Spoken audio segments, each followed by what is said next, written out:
Hi, I'm Atri. I'm with Atlassian, and we'll be talking about text indexes in Pinot today. This is a bit of an off-topic talk from what we've heard before, because this talks about a specific project that happened in an open source time series engine that actually led to pretty good latency optimization as well as storage optimization. So this is something that we treat as a classic use case of sometimes reinventing the wheel is a good idea. So this will not be a very long talk. We'll dive into some details of text indexes, although I'll try to keep the nitty-gritties short. So let's get into it. So very brief about me, nothing much. So basically, I've been into search for a very long time. I had Lucene, I've had Solar. I've been with the Apache Software Foundation for a while now. And currently, I'm with Atlassian, where I'm the lead architect for the search platform.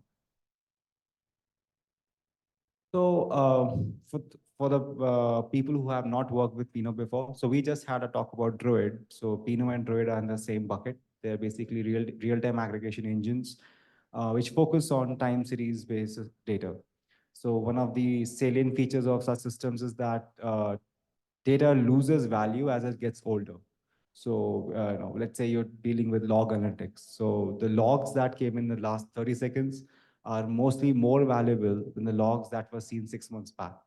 So that is a key element in most of the design decisions that are taken by such engines. So if you open the hood of any engine, Druid, Pinot, even older ones like ClickHouse, you'll see that those engines tend to optimize the most for what you've just received and tend to optimize away the costs of data that is already old. So you have things like segment rollups or data rollups or even segment moves where older data gets moved automatically to a system like S3, where your latencies get higher, but your cost drastically goes down.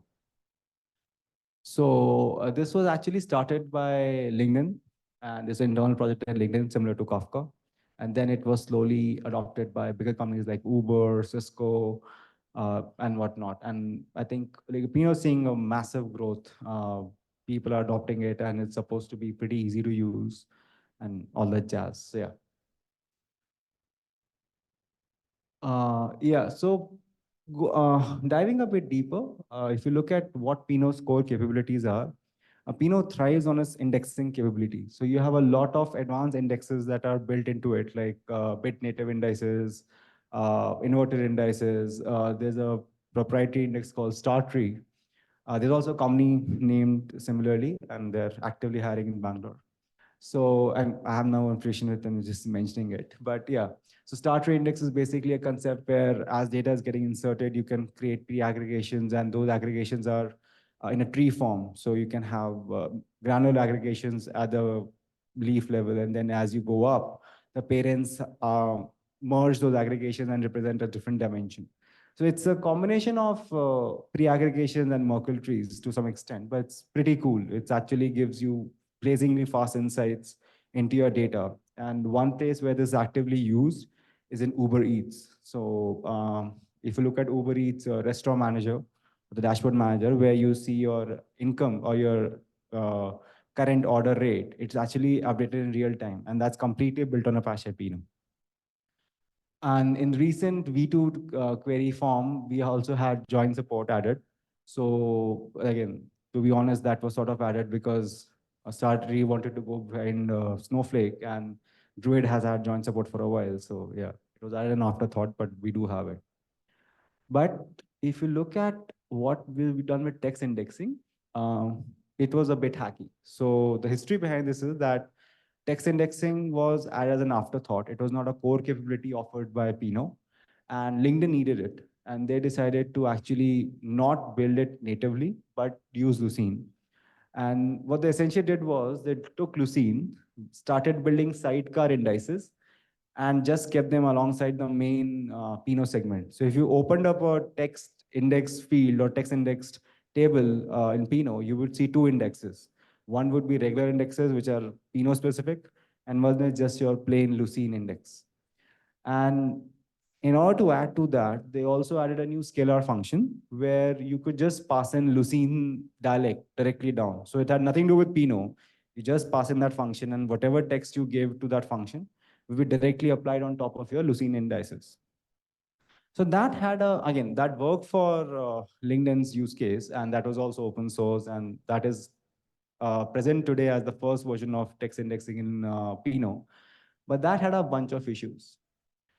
So for the first thing was that we had larger indexes because Lucene's write amplification is generally much higher. It's around 2x in an average form these days. I think it's 1.6x now, but those days used to be 2x. Then you have higher latencies because the internal representation of Lucene's inverted index is not as fast as Pinot's. Pinot is inverted index is bit compressed. It operates on a lot of ZORs and all, whereas Lucene does not take those liberties.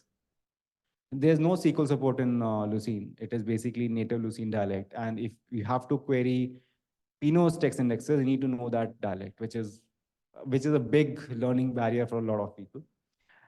Then you had to have an extra layer of site management because you had to deal with, for example, how do you manage index lifecycle? How do you clean up indexes? How do you checkpoint them? Replication. Then stuff like I've already talked about index lifecycle management. Then one of the biggest problems was that Lucene has its own concept of document IDs, and Pinot has a different mapping of document IDs. So then we had to create a pseudo map where we were mapping Lucene document IDs to Pinot document IDs and vice versa, which became a big bloating point when we talked about millions of documents. So you could see a lot of these kind of problems occurring as this went to scale. And one of the biggest problems was that there's no real-time search support. So Lucene has this concept like typical LSM trees where your data gets searchable only when the in-memory segment gets sealed. So it's append only. And once the in-memory block gets filled or has a time barrier filled, there's a time lapse that happens, it gets sealed and hits the disk. Only after that is your data searchable. The in-memory data structure is not searchable. So that means that text indexing is the only form of indexes in Pinot which do not have real-time search support. So these are the kind of issues that were starting to be seen with this approach. And there was and if you look at the original proposal that the Lucene sidecar indexes had, it also said that at some point we should go and build our native text indexes and subsequently the search engine. So that is what we're talking about today. So then this was the objective that we started with for the new text index. We did a community level review. We did a lot of production level data review from the big users of this capability. And we realized that people were not using full text search per se in Pinot because Pinot is not a FTS engine. It's not a comparator Elasticsearch or Solo. So then mostly people were doing log analysis or pattern matching, which is basically prefix matches, suffix matches, substring matches, and regex matches. That means we don't need to care about learning to rank queries or fuzzy matches or wildcard matches, which are typically the more expensive ones because you have an element of fuzziness there. That means you have to keep more data inside your index in order to traverse all paths. The other thing is, as I said, the performance of text search component should be comparable or better than Lucene's capabilities, at least for our use cases. Then it should be built using core Pinot capabilities, and it should be native to Pinot, so that whatever control plane that is, whatever control plane capabilities that Pinot has should be natively applicable to the native text index, so that we don't have to worry about anything around lifecycle management or shipping, replication. None of those concerns come to the text index. It is all as native as any other index. And it should be reusable. So FST is basically finite state transducer. It's a representation of text data. Think of it as a fancy suffix tree or a trie. And that capability should be usable across Pinot, not just in text index, but if some other engine or some other part of the code wishes to use a trie-like structure, it should be reusable from this component. And if you want to change it, if you want to add anything else, if you want to change the underlying data format of the transducer or the automaton, it should be done without rest of system being aware of it. So the query layer should not know that the underlying storage structure has changed, which is a principle that Pinot has always followed for the rest of its indices. So it should also be true for the native text index. And this is not true if you're using Lucene, because each time you upgrade the Lucene version, you need to be aware of the codec format, the codec changes, and subsequently change your query types.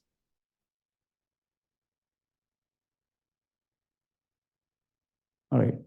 So this is a bit of a deep dive into what the components look like. We'll not spend too much time here, but the first step was, okay, we identified we need to build an automaton here, and this needs to be runtime built. So this should not have the same limitations as Lucene, where the runtime or the usable automaton is only available after it hits the disk.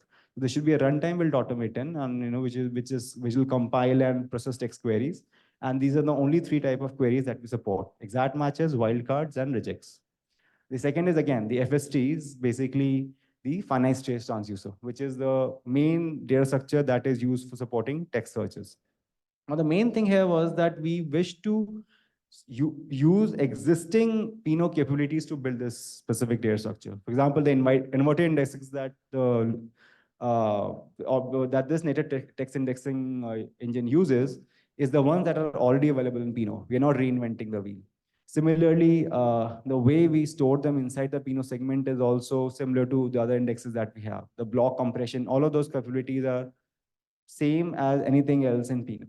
So one of the biggest challenges was to build a FST data structure that aligns with Pinot's needs and also is very native to what Pinot's existing capabilities are. We are not reinventing the wheel in that sense.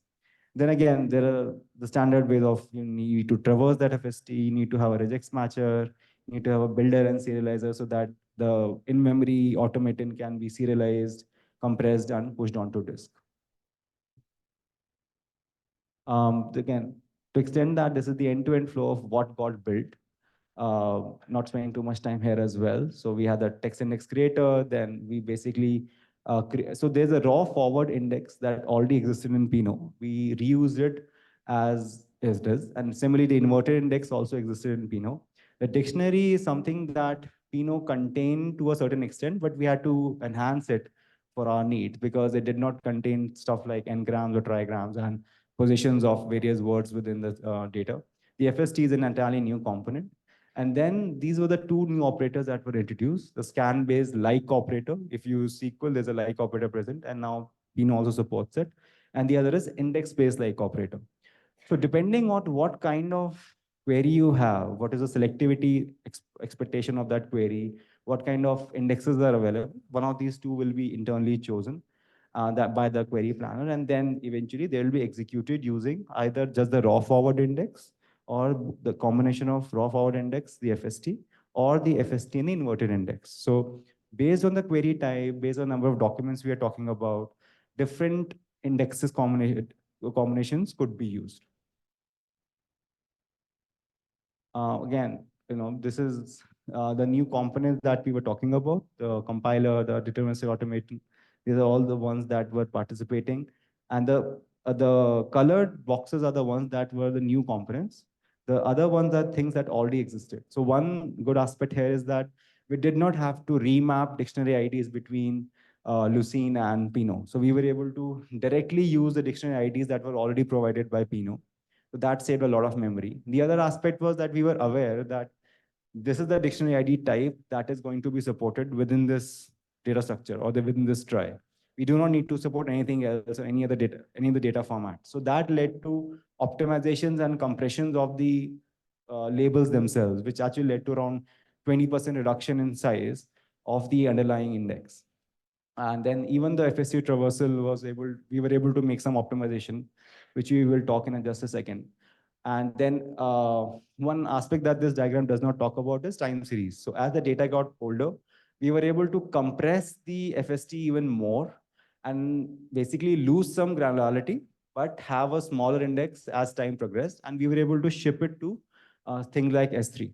And an advanced optimization that some company, I forgot the name, did was to actually deploy S3 lambdas to directly search those FSTs onto in S3 itself and just get the final document dictionary IDs back.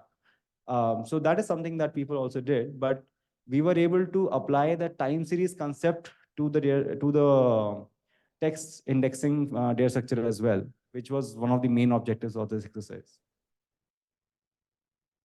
So these are the things that were achieved with this new text index. As I said, the first is the path compression. Because there were only a few query types that we wanted to support, we were able to compress FST paths better, which led to a significant reduction in the overall index size.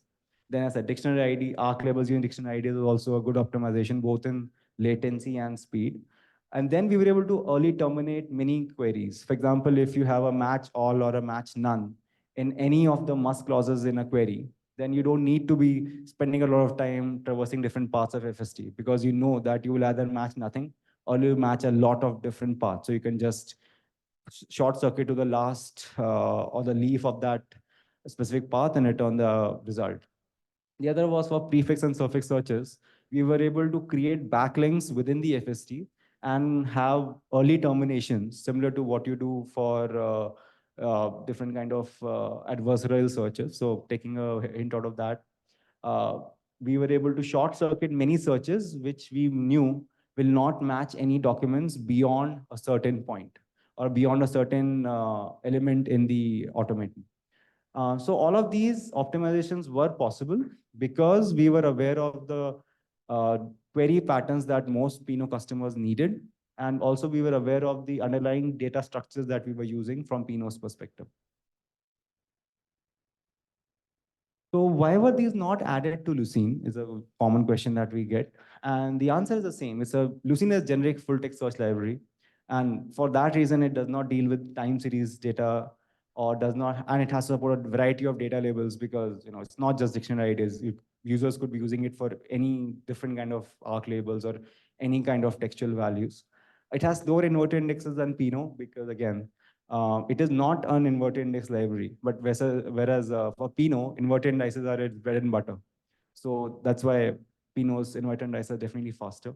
And again, we cannot do stuff like path compression because it'll lead to higher latency for older data and also will not allow you to do things like fuzzy searches out of the box. You have to decompress the data first, which is going to be extremely slow. So for those reasons, we could not add it to the generic or the open source version of Apache Lucene. And it did not make sense to fork it and then maintain it internally because then an open source project maintaining another fork would kind of defeat the purpose of this entire exercise. So we did some performance benchmarks, not too big, only around 100 GB.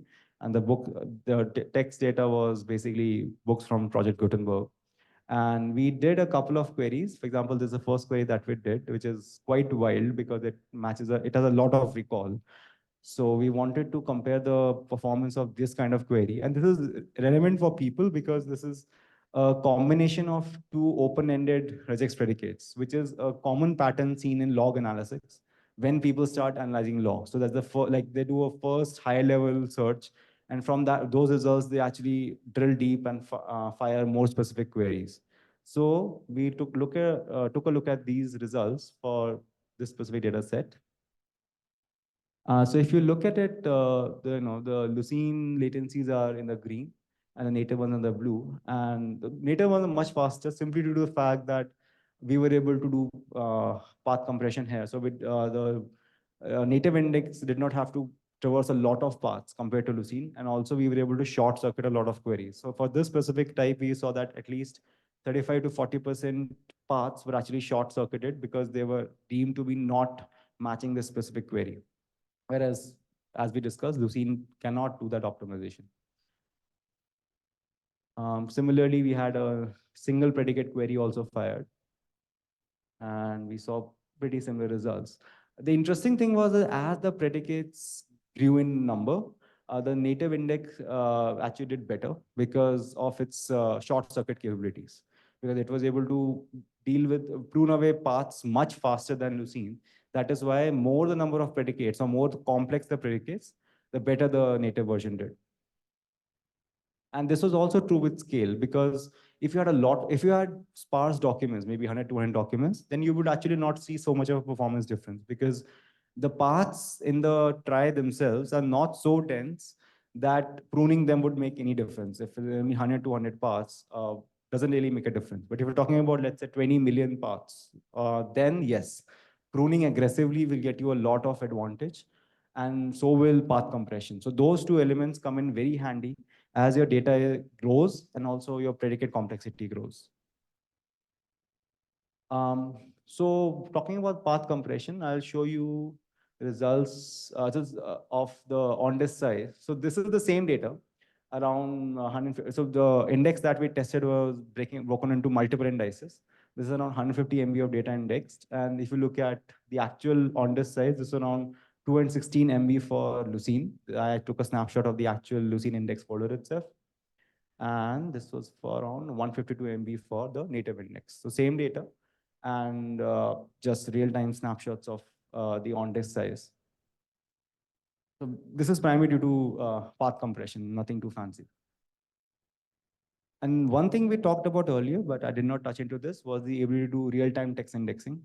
Because of the fact that now Pinot was able to control how the text index looked like and what were the data structures that we use, what are the query patterns we used, we were also able to build a real-time text indexing framework. So we built a new kind of FST, which is actually in memory and allowed you to search data as it came in. So it was more computationally expensive than a compressed FST. But since this was only in memory for certain duration of time, it was okay. So you basically built an inverted FST, which is very similar to an automaton married with a trie. And you keep the data in there, and you basically allow searches to be served directly from it. So it has the ability to serve searches as data is coming in. And then similar to typical LSM structure, when the segment gets filled, we flush it. And at that point, when this structure is flushed, it actually gets sealed and gets converted into a compressed FST. That is the one that we saw the performance results with. That gets converted, that data structure, the paths get compressed, the overall size gets compressed. Pinot applies that native block compression on top of it. And this gets flushed to the on-disk segment. And then the story continues. So this FST gets truncated and then it starts ingesting new data, similar to how LSM trees work. So this is actually something that is available with this specific capability. All of this work was done at the end of 2022 and released by 2023. And there are companies moving to it, people are actually piloting it. And we are seeing pretty good results. The next step on it is basically to support phrase searches, which means that we have to add positional data as a part of the FST index. But yeah, that is the stuff that we'll eventually get to. But yeah, that's all I had for today. If any questions or anything that I can help answer, please let me know. Really related to Lucene. Sorry. So my question is around, from my understanding, Lucene also does compression when it groups all the, like essentially in the trie structure, tries to keep the smallest possible prefix and groups all the term dictionary based on that prefix. So that's a good question. So the difference there is the dictionary itself, which is basically the dictionary of all the terms that you have, is compressed, and you have that concept of largest prefix stored. That is something that Pinot already does, but not in the trie itself. So there are two different concepts. One is the term dictionary, which is used for identifying which terms are already present in the dictionary, and that itself has to be optimized because there can be a large number of terms. What we are talking about here is the actual distribution of data. So basically, all the data that comes in, all the textual data that comes in, not just the terms, is represented in the form of this automaton, so that when your term comes in, you can start traversing and identifying which parts or which portions of the documents, or even which documents contain that path. So even within that, we are not able to path compress, because if we do any sort of path compression, we will lose the ability to do something like a fuzzy search, because at fuzzy search, you will stop at some point of the FST and say, okay, now you traverse all paths from here. So you lose that data. So that is one of the reasons why the FST in Lucene is not path compressed, but the optimization that you mentioned is already done in Pinot as a part of the dictionary compression. So both the index can be used in a single query? Yes, you can.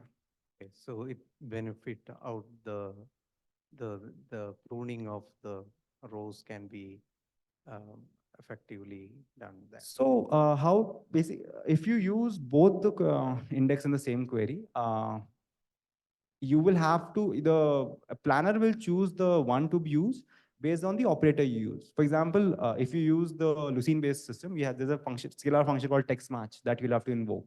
If you invoke text match, it will always use the Lucene-based index. And if it's not present, it'll give you an error. Similarly, if you use like here, and it sees that you don't have any sort of native text index present, it will do a linear scan. So these two indexes are not interoperable. In sense, you cannot use one or the other, but they are still independently existing. So you can choose whichever you want to use based on your index type as well as your query. So is that automatically decision, the planner will take a decision based on that, or we can give a hint? You can give a hint, otherwise the planner will take a decision based on the index type that is enabled on the field that you're querying. Okay. Yeah, that's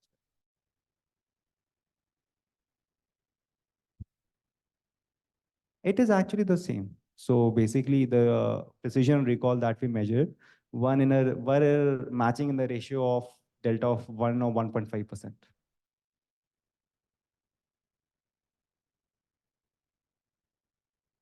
Any further questions that I can answer? Thank you. Thank you so much.